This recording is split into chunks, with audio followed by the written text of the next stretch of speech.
ಜಿಲ್ಲೆಯ ಚನ್ನಮ್ಮನ ಔಷಧಿ ವ್ಯಾಪಾರಸ್ಥರು ಇವತ್ತಿನ ದಿನ ದೇಶಾದ್ಯಂತ ಸುಮಾರು 20 ಲಕ್ಷಕ್ಕೂ ಹೆಚ್ಚು ಔಷಧಿ ವ್ಯಾಪಾರಸ್ಥರು ತಮ್ಮ ಔಷಧಿ ಮಳಿಗೆಗಳನ್ನ ಬಂದ್ ಮಾಡಿ ಆನ್ಲೈನ್ ಔಷಧಿ ವ್ಯಾಪಾರದ ವಿರುದ್ಧ ಪ್ರತಿಭಟನೆಯನ್ನ ಮಾಡ್ತಾ ಇದ್ದಾರೆ. ಇಂಥ ಒಂದು ಸಂದರ್ಭದಲ್ಲಿ ಕೆಲವರು ಔಷಧಿ ಅಂಗಡಿಗಳನ್ನ ಬಂದ್ ಮಾಡಿದ್ರೆ ಇನ್ ಕೆಲವರು ಈ ರೀತಿ ಕಪ್ಪು ಪಟ್ಟಿ ಕಟ್ಟಿಕೊಂಡು ರೋಗಿಗಳಿಗೆ ತೊಂದರೆ ಆಗದಂತ ರೀತಿಯೊಳಗ ಪ್ರತಿಭಟನೆಯನ್ನ ಅವರು ನಡೆಸ್ತಾ ಇದ್ದಾರೆ.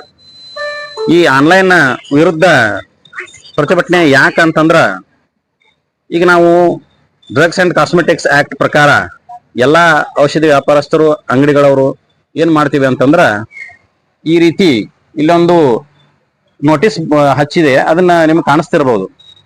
ಅದ್ರೊಳಗೆ ಏನ್ ಬರ್ತೈತೆ ಅಂತಂದ್ರ ನಾವು ವೈದ್ಯರ ಸಲಹಾ ಚೀಟಿ ಇಲ್ಲದೆ ಯಾವುದೇ ಔಷಧಿಗಳನ್ನ ನಾವು ಕೊಡೋದಿಲ್ಲ ಅನ್ನತಕ್ಕಂತ ಒಂದು ನೋಟಿಸ್ ಅನ್ನ ನಾವು ಹಚ್ಚಿರ್ತೀವಿ. ಅದೇ ಪ್ರಕಾರ ನಾವು ನಡ್ಕೋತೀವಿ. ಕೆಲವು ಅಪಾಯಕಾರಿ ಔಷಧಿಗಳು ಇರ್ತಾವ, ಅಂತ ಅನ್ನೋದು ಜನರ ಕೈಯಾಗ ಸಿಗುವುದು ಬಹಳ ಒಂದು ತೊಂದರೆದಾಯಕ ಅಂತ ನಾ ಹೇಳ್ಬೋದು. ಯಾಕಂತಂದ್ರೆ ಕೆಲವು ಅಪಾಯಕಾರಿ ಔಷಧಿಗಳನ್ನ ಸಿಕ್ಕಾಗ ಅವು ದುರುಪಯೋಗ ಆಗ್ತಕ್ಕಂತ ಅವಕಾಶ ಹೆಚ್ಚಾಗಿರ್ಬೋದು. ಇಂಥ ಒಂದು ಸಂದರ್ಭದೊಳಗ ಆನ್ಲೈನ್ ವ್ಯಾಪಾರದೊಳಗ ಅವ್ರು ಏನ್ ಮಾಡ್ತಾರೋ ಅಂತಂದ್ರ ಯಾವುದೇ ಚೀಟಿ ಇಲ್ಲದೆ ಕೂಡ ಅವರು ಔಷಧಿಗಳನ್ನ ಸಾಕಷ್ಟು ಸಾರಿ ಕಳಿಸ್ತಕ್ಕಂತ ಉದಾಹರಣೆಗಳನ್ನ ನಾವು ನೋಡಿದೀವಿ.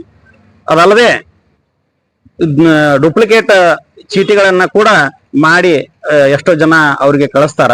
ಅದು ಅವ್ರಿಗೆ ಗೊತ್ತಾಗೋದ್ಲೆ ಅವ್ರು ಅದನ್ನ ಕರೆ ಅಂತ ತಿಳ್ಕೊಂಡು ಇಂಥ ಅಪಾಯಕಾರಿ ಔಷಧಿಗಳನ್ನು ಕೂಡ ಅವರು ಕಳಿಸಿದಂತ ಸಾಕಷ್ಟು ಒಂದು ಉದಾಹರಣೆಗಳನ್ನ ನಾವು ನೋಡ್ತಾ ಇದ್ದೀವಿ. ಅದಕ್ಕ ಈ ಅಪಾಯಕಾರಿ ಔಷಧಿಗಳು ಜನರ ಕೈಗೆ ಅಷ್ಟೊಂದು ಸುಲಭವಾಗಿ ಸಿಗಬಾರದು. ಮ್ಯಾಗ ಈ ಡ್ರಗ್ಸ್ ಅಂಡ್ ಕಾಸ್ಮೆಟಿಕ್ಸ್ ಆಕ್ಟ್ ಪ್ರಕಾರ ಈ ಡ್ರಗ್ ಕಂಟ್ರೋಲ್ ಡಿಪಾರ್ಟ್ಮೆಂಟ್ನವರು ಯಾವ ಕಾನೂನುಗಳನ್ನ ಜಾರಿಗೆ ತಂದಿದಾರ ಅವೆಲ್ಲ ಕಾನೂನುಗಳು ಜಾರಿಗೆ ಆಗಬೇಕು. ಅದೇ ಒಂದು ನಿಟ್ಟಿನೊಳಗ ನಾವು ಇವತ್ತ ಇಡೀ ದೇಶ ತುಂಬಾ ನಾವು ಪ್ರತಿಭಟನೆಯನ್ನ ನಡೆಸ್ತಾ ಇದ್ದೀವಿ.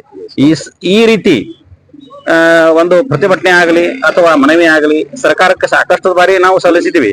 ಆದ್ರೆ ಸರ್ಕಾರ ಯಾಕೋ ಅದ್ರ ಕಡೆ ಹೆಚ್ಚು ಗಮನ ಕೊಟ್ಟಿಲ್ಲ. ಅದಕ್ಕೆ ಈಗಲಾದ್ರೂ ಅದ್ರ ಕಡೆ ಗಮನ ಕೊಟ್ಟು ಸಾಧ್ಯವಾದ್ರ ಈ ಆನ್ಲೈನ್ ವ್ಯಾಪಾರವನ್ನ, ಔಷಧಿ ವ್ಯಾಪಾರವನ್ನ ಇವರು ತಡಿಬೇಕು, ನಿಲ್ಲಿಸಬೇಕು ಅಂತಕ್ಕಂತ ಒಂದು ವಿನಂತಿ ನಮ್ಮೆಲ್ಲರೊಳಗ ಸರ್ಕಾರಕ್ಕೆ ನಾವು ಮಾಡ್ತೀವಿ ಅಂತ ಹೇಳಿ ಈ ಮುಖಾಂತರ ನಾವು ತಿಳಿಸೋದಕ್ಕೆ ಬಯಸ್ತೇವೆ.